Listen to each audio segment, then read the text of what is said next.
नमस्कार, प्रभा गोरल या चॅनलवरती तुमचं स्वागत आहे।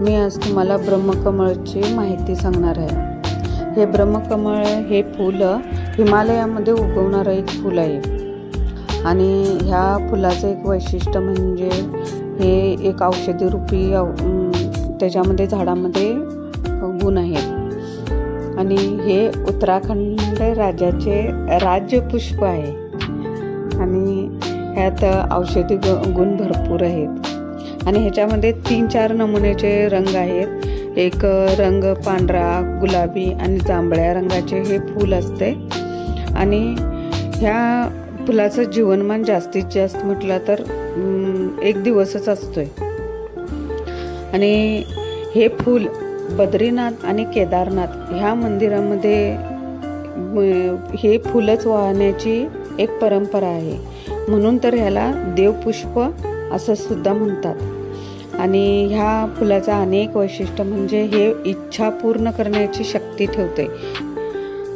आणि ते सकारात्मक ऊर्जा पण देते आणि समृद्धी पण वाढते घरामध्ये जर हे फूल ठेवल्यानंतर। आणि हे फूल ईशान्य जर कोपऱ्यामध्ये तुम्ही ठेवला तर एकदम घरामध्ये सकारात्मक ऊर्जा असते, म्हणून ह्या फुलाला संरक्षित झाड म्हणून दर्जा दिलेला आहे।